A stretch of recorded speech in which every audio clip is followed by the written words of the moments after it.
Dear student, आज जो हमारा टॉपिक का वर्णन होने जा रहा है वो है ब्रोनिस्ला कैस्पर मेलिनोव्स्की साहब। ब्रोनिस्ला कैस्पर मेलिनोव्स्की साहब समाजशास्त्र में एक अपना प्रमुख स्थान रखते हैं, सोशलॉजिस्ट में अपना प्रमुख स्थान रखते हैं और हर एक एग्ज़ाम से एक दो प्रश्न इनसे अवश्य पूछा जाता है। कोई भी एग्ज़ाम हो, बड़ा से बड़ा एग्ज़ाम हो, छोटा से छोटा एग्ज़ाम हो, A to Z एग्ज़ाम के लिए ब्रोनिस्ला कैस्पर मेलिनोव्स्की अपना महत्वपूर्ण, उपयोगी और बहुत महत्वपूर्ण योगदान रखते हैं।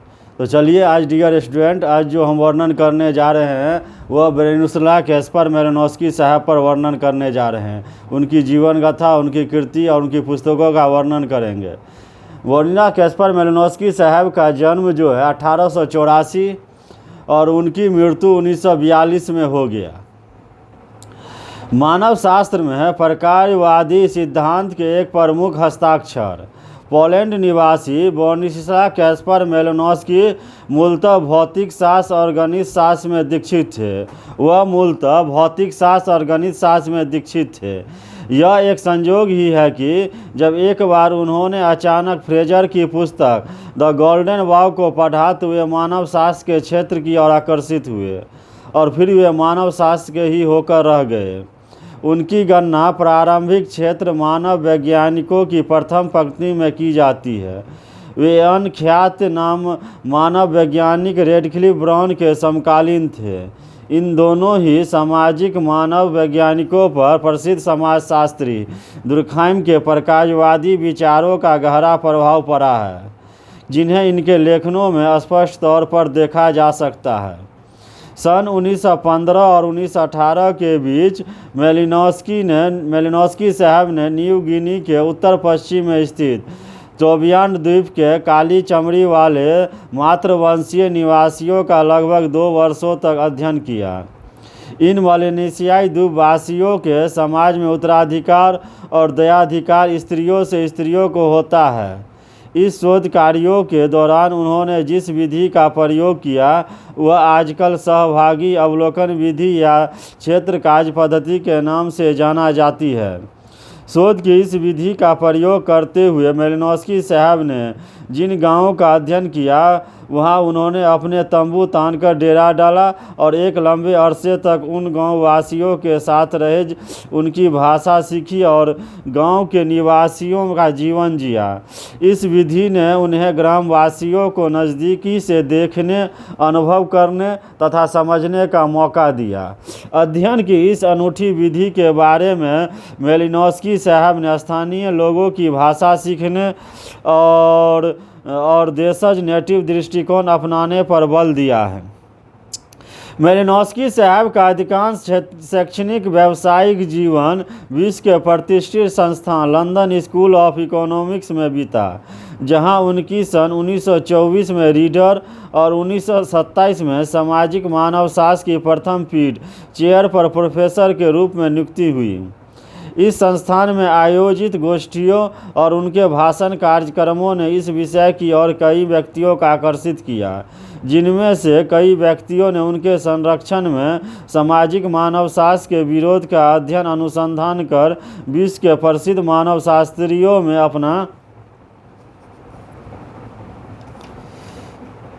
अपना नाम भी दर्ज कराया है। मेलिनोव्स्की साहब प्रकाशवादी सिद्धांत के प्रणेताओं में से रहे हैं। उनके इस सिद्धांत की अभिव्यक्ति स्पष्टतः हमें उनकी पुस्तक संस्कृति के एक वैज्ञानिक सिद्धांत 1944 में देखने को मिलती है। उनके अनुसार समस्त मानव संस्कृति का कार्य मूलतः मानव की मौलिक एवं आधारभूत आवश्यकताओं की पूर्ति करना है। सभी सांस्कृतिक तत्व किसी न किसी रूप में किसी समाज में व्यक्ति की आवश्यकताओं की पूर्ति करते हैं। उन्होंने कहा है कि कर्मकांडों, नातेदारी, प्रतिमानों और आर्थिक विनिमय सिद्धांत, कुला प्रथा सहित की व्याख्या उनकी उत्पत्ति के आधार पर किए जाने की अपेक्षा उनकी वर्तमान उपयोगिता समाज के लिए उनके प्रकारों के आधार पर की जानी चाहिए। की जानी चाहिए। सभी पुराने सिद्धांत जो प्रथाओं, रीति रिवाजों अथवा संस्कारों की व्याख्या ऐतिहासिक अवशेष की धारणा के आधार पर करते थे, उन्होंने उसे अस्वीकार कर दिया। इसी परिप्रेक्ष्य पर बल देते हुए मेलिनोव्स्की साहब ने संस्थाओं का भी प्रकाशवादी विश्लेषण वर्तमान में उनकी समाज के लिए क्या उपयोगिता है किया और उनके ऐतिहासिक संदर्भ और महत्ता को जानने में कोई रुचि नहीं ली। उन्होंने किसी भी समाज के समरस संतुलन को एक आदर्श के रूप में स्वीकार किया है। उनके इस इतिहास विहीन दृष्टिकोण ने उनके द्वारा अध्ययन किए गए ट्रोबियान द्वीपवासियों के बारे में इस विचार को बल प्रदान किया कि ये द्वीपवासी अभी तक प्रस्तर युग में रह रहे हैं और इनमें किसी प्रकार का कोई संघर्ष या अंतर्निहित द्वंद्व नहीं है जो इनमें परिवर्तन उत्पन्न कर सके। मेलिनोव्स्की साहब ने ट्रोबियान द्वीपवासियों के विभिन्न पक्षों का अध्ययन कर कई शोध प्रबंध लिखे हैं। उन्होंने उनके शोध व्यवहारों का अध्ययन कर असभ समाज में यौन व्यवहार और दमन 1927 पुस्तक लिखी। उनकी एक अन्य पुस्तक असभ समाज में अपराध और प्रथा 1926 में उन्होंने आदिवासीय समाजों में अपराध का विश्लेषण किया है। उन्होंने जादू का भी एक अध्ययन किया और इस विषय पर कोरल उद्यान तथा उनके जादू 1935 नामक पुस्तक लिखी है। मेलिनोव्स्की साहब ने समाज के ताने बाने की व्याख्या करने में मिथकों का भी विश्लेषण किया है। मानव शास्त्र में इन सभी पुस्तकों को गौरव ग्रंथों क्लासिकल के रूप में गणना की जाती है। मृत्यु उपरांत सन 1967 में छपी उनकी शोध विषयक डायरी परदेशी संस्कृतियों के अध्ययन में आने वाली कठिनाइयों का एक अच्छा खासा लेखा जोखा प्रस्तुत करती है। यह पुस्तक मानव शास्त्रियों के बीच एक पथ प्रदर्शक के रूप में प्रतिष्ठित हुई है। मेलिनोव्स्की साहब के प्रकाशवादी दृष्टिकोण और क्षेत्र कार्य पद्धति दोनों की आलोचना हुई है। मेलिनोव्स्की साहब का प्रकाशवाद सांस्कृतिक भिन्नताओं की पूर्णतः स्पष्ट करने में अक्षम रहा है कि जिन जरूरतों जैसे भोजन की आवश्यकता आदि की जो बात मेलिनोव्स्की ने की है वे न्यूनाधिक मात्रा में सार्वभौमिक है। सभी समाजों को जिंदा रहने के लिए इन आवश्यकताओं की पूर्ति करनी पड़ती है। अतः उनका प्रकाशवादी सिद्धांत यह तो स्पष्ट करता है कि सभी समाजों को भोजन जुटाने का कार्य करना चाहिए, किंतु यह सिद्धांत यह नहीं बता पाता कि विभिन्न समाजों में भोजन जुटाने की विभिन्न विधियां क्या है और इनमें क्या भिन्नता क्यों है। इसके अलावा मेलिनोव्स्की साहब ने अपने अध्ययनों में उपनिवेशी प्रशासकों, ईसाई मिशनरियों और व्यापारियों आदि व्यक्तियों द्वारा उपलब्ध कराई गई द्वितीयक सामग्री और स्रोतों की स्वयं संभवतः अनदेखी की है। उनके प्रकारवादी सिद्धांत की कमजोरियों के बावजूद मेलिनोव्स्की साहब के प्रकाशवादी दृष्टिकोण ने सामाजिक विज्ञानों, विशेषतः समाजशास्त्र और मानव शास्त्र पर गहरा प्रभाव अंकित किया है। उन्होंने मानव शास्त्रियों और समाजशास्त्रियों को समाज को उसकी समष्टि में देखने समझने के लिए प्रेरित किया है। यही कारण है कि अब विश्वासों, रीति रिवाजों, नातेदारी प्रतिमानों, राजनीतिक संगठन और आर्थिक कार्यकलापों आदि विषय का अध्ययन अलग अलग अध्ययन न किया जाकर उनके पारस्परिक संबंधों और संपूर्ण समाज के संदर्भ में किया जाने लगा है। अब उनकी प्रमुख कृतियां जो हैं, उनकी प्रमुख पुस्तकें हैं जो है, पहला हो गया the family among the Australian aborigines जो 1913 में आया। दूसरा हो गया argonauts of the western Pacific जो 1922 में आया। तीसरा हो गया crime and custom in savage society जो 1926 में आया। चौथा हो गया sex and repression in savage society जो 1927 में आया। पाँचवा हो गया the sexual life of the savage 1929। छठा हो गया crime, coral gardens and there magic जो 1935 में आया। सातवां हो गया फ्रीडम एंड सिविलाइजेशन जो 1944 में आया। आठवां हो गया the dynamics of cultural change जो 1945 में आया। नौवां हो गया the a diary in the strict sense of the term जो 1967 में आया। तो ये 10 पुस्तकें जो हैं कैस्पर मेलिनोव्स्की साहब का बहुत इम्पोर्टेंट, उपयोगी और महत्वपूर्ण है। अब अगले समाजशास्त्री का जो वर्णन करने जा रहे हैं उनका नाम है रॉबर्ट थॉमस माल्थस साहब। रॉबर्ट थॉमस माल्थस साहब का जन्म 1766 और उनकी मृत्यु 1834 में हो गया। रॉबर्ट थॉमस माल्थस साहब का जन्म 1766 और उनकी मृत्यु 1834 में हो गया। यह भी समाजशास्त्री समाज के अंदर अपना महत्वपूर्ण उपयोगी महत्वपूर्ण स्थान रखते हैं। A to Z दुनिया का कोई भी एग्जाम हो सोशोलॉजी विषय से संबंधित सभी के लिए महत्वपूर्ण है। समाजशास्त्र में रॉबर्ट माल्थस साहब अपना एक उपयोगी महत्वपूर्ण स्थान रखते हैं और कोई भी बड़ा से बड़ा एग्जाम हो छोटा से छोटा एग्जाम हो सभी एग्जाम के लिए रॉबर्ट माल्थस साहब बहुत महत्वपूर्ण उपयोगी स्थान रखते हैं। A to Z एग्जाम के लिए महत्वपूर्ण है। बड़ा से बड़ा जैसे UPSC BPSC NTA net teachers कोई भी अदर्स कोई भी एग्जाम हो सभी एग्जाम जो समाजशास्त्र विषय से संबंधित सोशोलॉजी विषय से संबंधित सभी के लिए महत्वपूर्ण उपयोगी रखते हैं। और अदर कोई भी एग्ज़ाम हो PhD के लिए या PG के लिए या BA के लिए ISC के लिए रॉबर्ट माल्थस साहब अपना महत्वपूर्ण उपयोगी स्थान रखते हैं। तो चलिए रॉबर्ट माल्थस साहब की जीवन गाथा और उनकी कृति का हम जो है अध्ययन करेंगे। जनसंख्या के परिसीमन संबंधी अपने विचारों के लिए ख्यात रहे एक प्रारंभिक राजनीतिक अर्थशास्त्री और पादरी थॉमस रॉबर्ट माल्थस साहब का जब सन 1798 में जनसंख्या के सिद्धांत का एक लेख नामक एक परिपत्र प्रकाशित हुआ जिसमें बाद में कई बार संशोधन किए गए तब इस लेख ने जनसंख्या के सिद्धांत को गहरे रूप में प्रभावित कर एक खलबली मचा दी। इसी लेख ने चार्ल्स डार्विन और अल्फ्रेड वालेस जैसे उद्विकासवादी विचारकों को प्राकृतिक प्रवर्धन संबंधी अपने अपने सिद्धांतों की पृथक खोजों के लिए प्रेरित किया। अपने लेख में माल्थस साहब ने लिखा कि यदि जनसंख्या को भोज्य पदार्थों की आपूर्ति के अनुसार नियंत्रित नहीं रखा गया तो प्रत्येक 25 वर्षों के बाद मानवीय जनसंख्या की मात्रा दोगुनी हो जाएगी। अगर मानवीय जनसंख्या को 25 वर्षों के अंदर नियंत्रित नहीं रखा गया तो यह दोगुनी हो जाएगी, अर्थात जनसंख्या की मात्रा में घातांकी रूप में बढ़ोतरी होती है।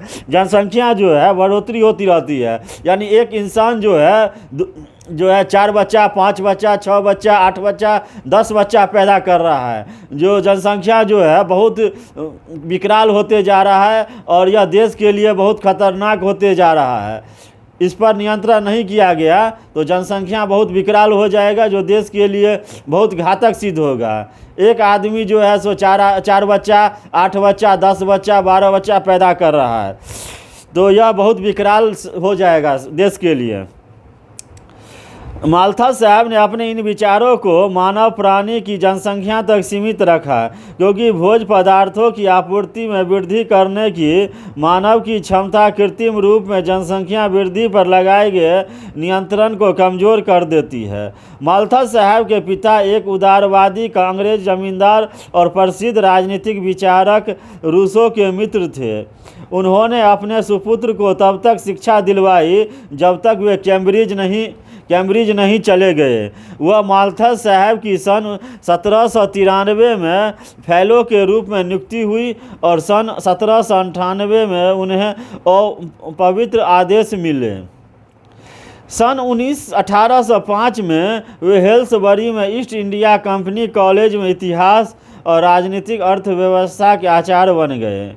जनसंख्या संबंधी अपने लेख में माल्थस साहब ने मानव प्राणी के पूर्ण रूप से निपुण होने संबंधी तत्कालीन बहस में भाग लेते हुए गॉडविन और कॉन्वेट जैसे लेखकों के विचारों को चुनौती दी। इन विद्वानों का मत था कि मानव जाति हमेशा अपने में अधिकाधिक सुधार लाने और सुख समृद्धि प्राप्त करने में सक्षम एवं निपुण है। माल्थस साहब ने अपने लेख में मानव की पूर्णता की इस धारणा को गलत बताते हुए मानव जाति के समक्ष उपस्थित चुनौतियों और विपत्तियों को उजागर किया। उन्होंने डेविड ह्यूम और एडम स्मिथ के विचारों का सहारा लेते हुए कहा है कि जनसंख्या में संसाधनों में अधिक तीव्र गति से बढ़ने का एक नैसर्गिक प्रवृत्ति होती है। प्रजनन की मानवीय क्षमता जीवन निर्वाह के साधनों भूमि से उत्पादन में वृद्धि की दर से कहीं अधिक होती है।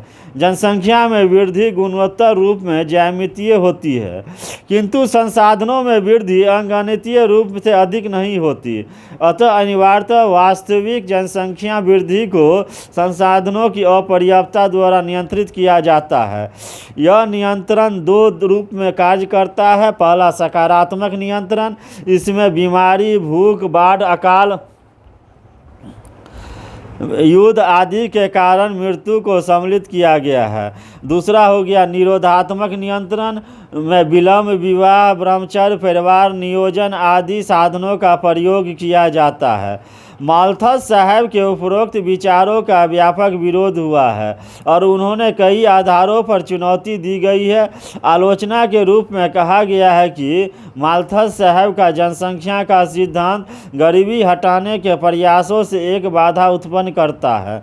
गरीबी हटाने के लिए संसाधनों में वृद्धि के प्रत्यक्ष तथा असफल हो जाते हैं।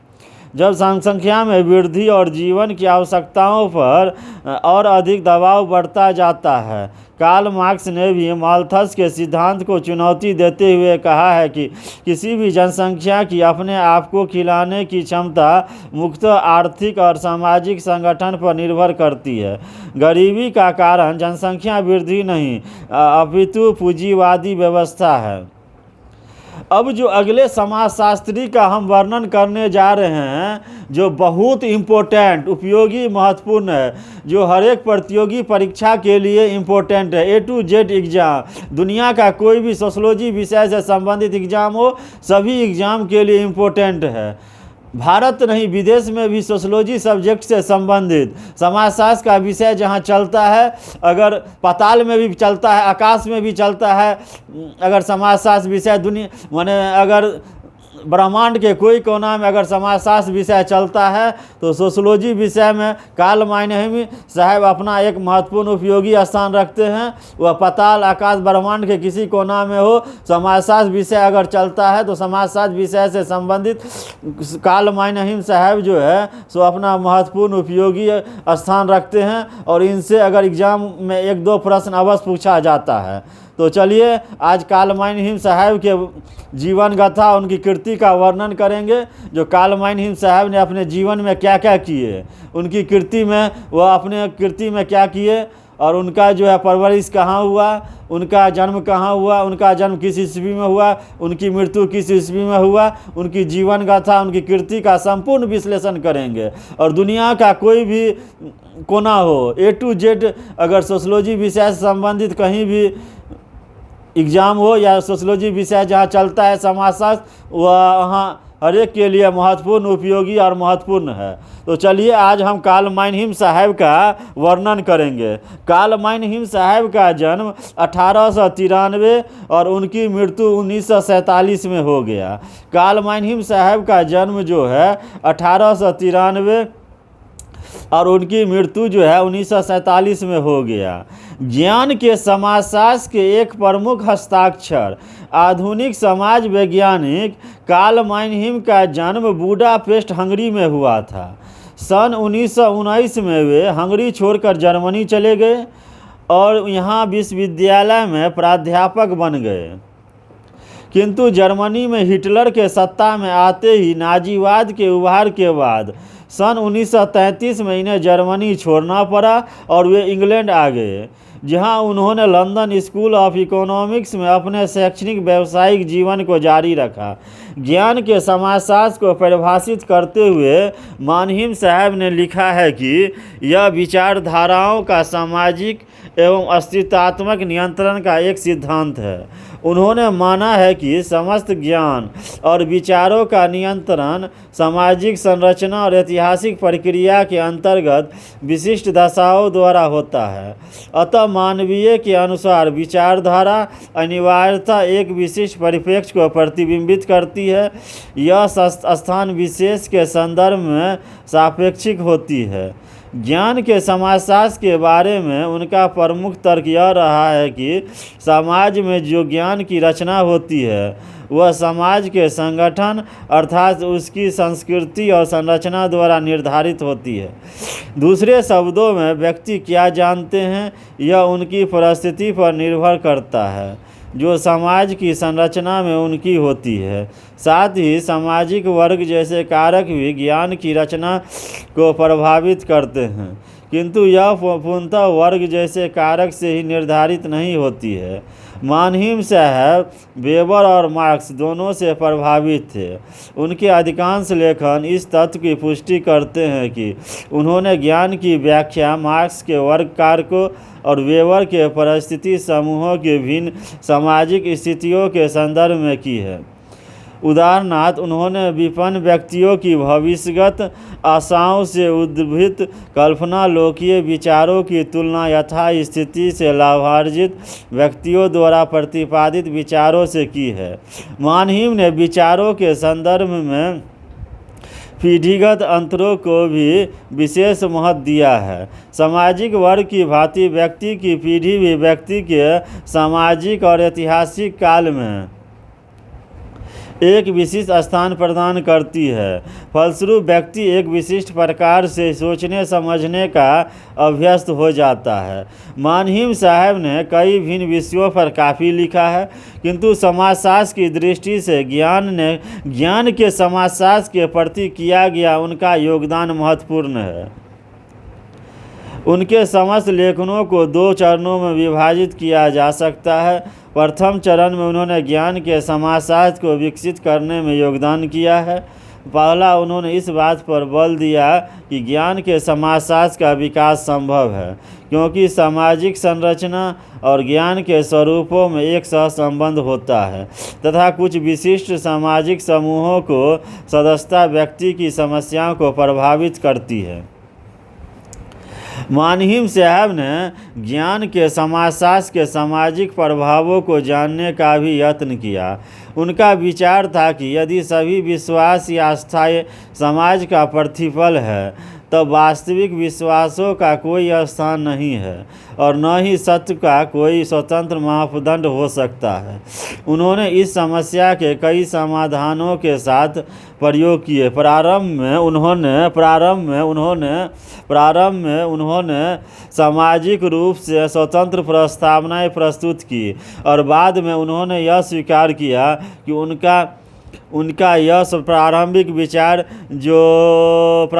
विचार की वास्तविकता का निर्धारण सामाजिक मूल्य से होता है गलत है। तीसरा, मानहीम ने विज्ञान विचार की वास्तविकता का निर्धारण सामाजिक मूल्य में होता है गलत है। तीसरा, मानहीम ने ज्ञान और विचारधारा की मार्क्सवादी समस्या को अस्वीकार कर दिया। उन्होंने इस समस्या के कई समाधानों के साथ प्रारंभ में उन्होंने सामाजिक रूप में स्वतंत्र प्रस्तावनाएं प्रस्तुत की और बाद में उन्होंने स्वीकार किया कि उनका यह प्रारंभिक विचार की वास्तविकता का निर्धारण सामाजिक मूल्य में होता है गलत है। तीसरा, मानहीम ज्ञान और विचारधारा की मार्क्सवादी व्याख्याओं को अस्वीकार कर दिया जिनके संबंध में उनका विचार था कि मार्क्सवादी व्याख्याएं समस्त ज्ञान को वर्ग की सदस्यता में रूपांतरित कर देती है। मानहीम साहब के दृष्टिकोण के अनुसार ज्ञान के स्वरूपों को कई सामाजिक समूहों और प्रक्रियाओं जैसे पीढ़ी, पंथ, वर्ग और प्रतिस्पर्धा के साथ जोड़ा जा सकता है। मानहीम साहब ने ज्ञान के समाजशास्त्र की नींव अपनी सुप्रसिद्ध तीसरी विचारधारा और कल्पना लोग आइडियोलॉजी एंड यूटोपिया 1929 में रखी।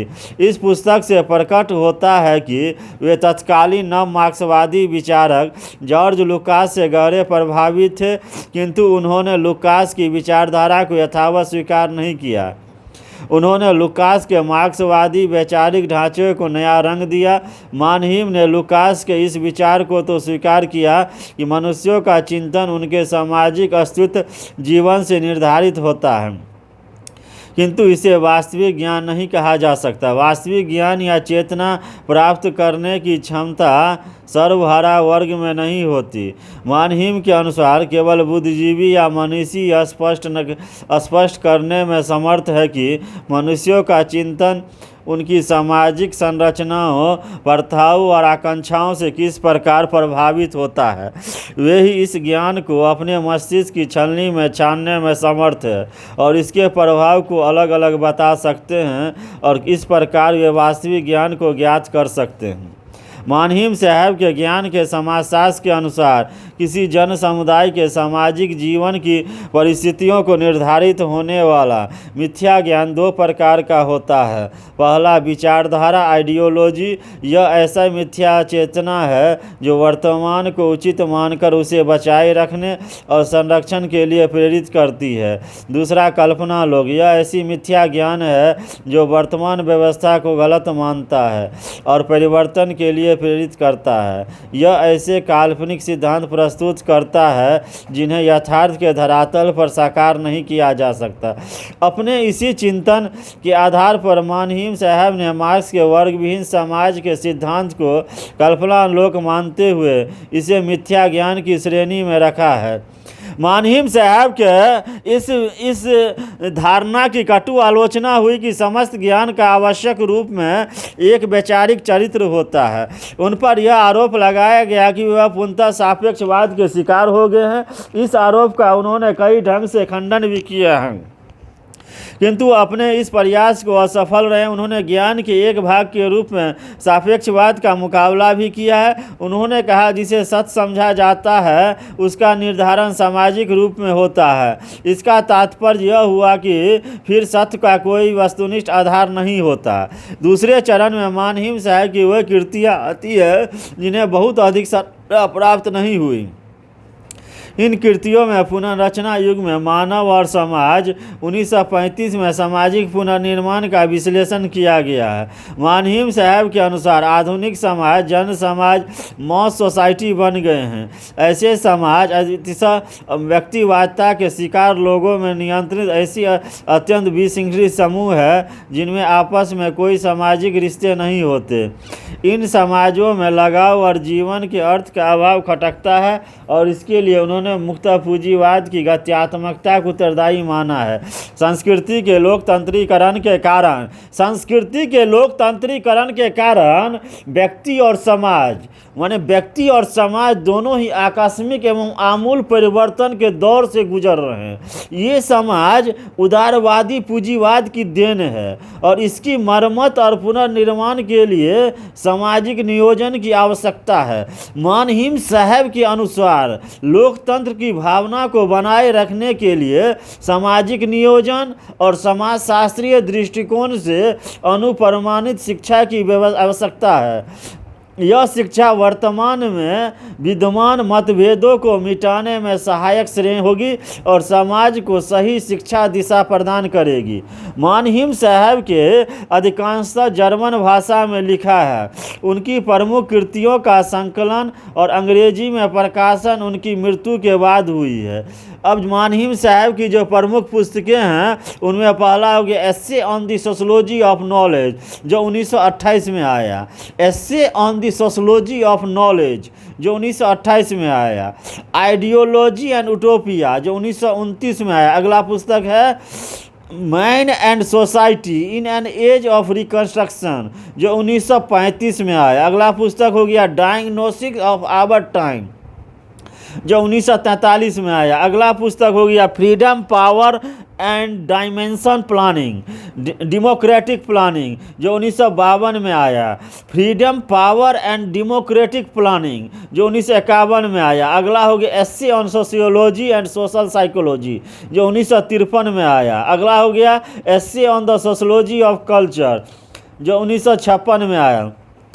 तो मानहिम साहब की जो प्रमुख पुस्तकें हैं उनका एक बार और रिवीजन कर देते हैं। Essay on the sociology of knowledge जो 1928 में आया। Essay on the sociology of knowledge जो 1928 में आया। आइडियोलॉजी एंड यूटोपिया जो 1929 में आया। आइडियोलॉजी एंड यूटोपिया जो 1929 में आया। Man and society in an age of reconstruction जो 1935 में आया।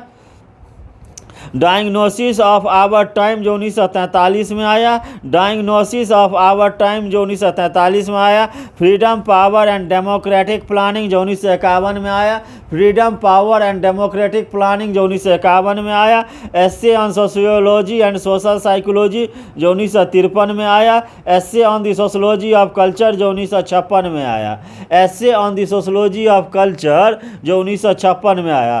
तो ये कार्ल माइनहीम साहब की जो है प्रमुख कृति और उनकी जीवन गाथा और उनकी प्रमुख पुस्तकें हैं। तो अभी जो हम समाजशास्त्री का वर्णन किए हैं, पहला हो गया ब्राउनिस्ला कैस्पर मेलिनोस्की साहब, ब्राउनिस जो प्रत्येक प्रतियोगी परीक्षा के लिए इम्पोर्टेंट है। दूसरा हो गया थॉमस रॉबर्ट माल्थस साहब और तीसरा हो गया कार्ल माइनहीम साहब। तो ये तीनों अभी समाजशास्त्री का जो वर्णन किए हैं वह प्रत्येक प्रतियोगी परीक्षा के लिए इम्पोर्टेंट है। छोटा से छोटा एग्ज़ाम हो, बड़ा से बड़ा एग्ज़ाम हो, जैसे आईएससी का एग्ज़ाम हो, बीए का एग्ज़ाम हो, या एमए का एग्ज़ाम हो, या यूपीएससी का हो, बीपीएससी का हो, टीचर का हो, दुनिया का कोई भी एग्ज़ाम हो, ब्रह्मांड के कोई कोना में अगर सोशोलॉजी सब्जेक्ट चलता है, वो आकाश में चलता हो, पाताल में चलता हो, या पाताल के नीचे भी पाताल है, तो अगर पाताल के नीचे भी पाताल है तो वहाँ चलता हो सोशोलॉजी विषय से संबंधित अगर कहीं भी एग्ज़ाम होगा तो उसका ये तीनों सोशोलॉजिस्ट से एक दो प्रश्न अवश्य पूछा जाएगा। समाजशास्त्र सोशोलॉजी विषय पर ही आधारित है, माने सोशोलॉजिस्ट पर ही आधारित है। समाजशास्त्र में जब तक सोशोलॉजिस्ट का अध्ययन नहीं किया जाएगा तब तक समाजशास्त्र विषय अध्ययन अधूरा है। क्योंकि समाज कैसे बना, समाजशास्त्र विषय कैसे बना, समाजशास्त्र विषय जो है विभिन्न समाजशास्त्रियों ने अपने विचार को रखा, अपनी जीवन कृति को जो समाज के अध्ययन कृति किया उसी विषय पर समाजशास्त्र विषय का अध्ययन किया गया। और समाजशास्त्र विषय में जब तक समाजशास्त्रियों का अध्ययन नहीं किया जाएगा तब तक समाजशास्त्र विषय अधूरा है। तो विभिन्न प्रतियोगी परीक्षाओं के लिए समाजशास्त्र विषय में अभी जो हम तीन समाजशास्त्री का वर्णन किए हैं, पहला कैस्पर मेलिनोस्की साहब, दूसरा हो गया रॉबर्ट माल्थस साहब और तीसरा हो गया कार्ल माइनहीम साहब। तीनों समाजशास्त्री जो है अपना प्रमुख उपयोगी और महत्वपूर्ण स्थान रखते हैं। और समाजशास्त्र विषय से संबंधित कोई भी एग्जाम हो, यह तीनों समाजशास्त्री से अवश्य दो चार प्रश्न अवश्य पूछे जाते हैं। और इनका प्रिय स्टूडेंट बराबर मनन कीजिएगा, स्मरण कीजिएगा, चिंतन कीजिएगा। जितना बार बार मनन स्मरण चिंतन कीजिएगा उतना आपका नॉलेज बढ़ेगा, उतना आपके अंदर ज्ञान खिलेगा और उतना आप जो है सो एक अच्छे सोशोलॉजिस्ट बन सकते हैं। क्योंकि जब तक किसी समाजशास्त्र में समाजशास्त्री विषय का अध्ययन नहीं किए करेंगे तब तक समाज के अंतर्गत समाजशास्त्र विषय का ज्ञान आपको अधूरा है। क्योंकि समाजशास्त्र के अंतर्गत सोशोलॉजिस्ट यानी समाजशास्त्रियों ने ही अपने विचार जो दिए हैं और उन्हीं को जोड़कर एक विषय बनाया गया जिसे हम समाजशास्त्र कहते हैं, सोशोलॉजी सब्जेक्ट कहते हैं। और इसमें अदर कुछ और जोड़ा गया है, जैसे अब तो हर एक क्षेत्र में समाजशास्त्र विषय अपना फैल गया है, वो इकोनॉमिक्स में हो या हर एक विषय में समाजशास्त्र फैल गया है। वह अर्थव्यवस्था में हो, वह इंफ्रास्ट्रक्चर में हो, या कोई कंपनी में हो, या पर्यावरण में हो, या शोध में हो, या अदर बहुत जो है सेक्टर में समाजशास्त्र विषय फैल गया है। तो समाजशास्त्र विषय आज एक सेक्टर का विषय नहीं रह गया है, समाजशास्त्र और विभिन्न सेक्टरों में फैल गया है। और विभिन्न सेक्टरों से समाजशास्त्र में जब तक सामाजिक शास्त्र के विद्यार्थी जब तक कोई सेक्टर में जब तक समाज से विषय कोई अपना राय विचार नहीं देंगे तब तक समाजशास्त्र के अंतर्गत न उसका कंपनी चलेगा, न उसका कोई जो है अर्थव्यवस्था चलेगा, न शोध के अंदर जब समाज के अंदर सामाजिक व्यक्ति विषय को नहीं रखेगा तो शोध विषय पर भी ज्ञान अधूरा है। तो आज समाजशास्त्र विषय विभिन्न सेक्टरों में फैल गया है। विभिन्न सेक्टरों से समाजशास्त्र का जो है सो निचोड़ निकाला जाता है। तो इसीलिए समाजशास्त्र आज एक सेक्टर का विषय नहीं रह गया है। विभिन्न सेक्टरों में, लेकिन तब भी कोई समाजशास्त्री आकर विभिन्न सेक्टरों में जो काम हो रहा है उस पर अपना राय विचार, इकोनॉमिक्स में हो, माने अर्थव्यवस्था में हो, पर्यावरण में हो या शोध में हो, जब तक समाजशास्त्री अपनी विचार नहीं रखते हैं तब तक ज्ञान अधूरा है।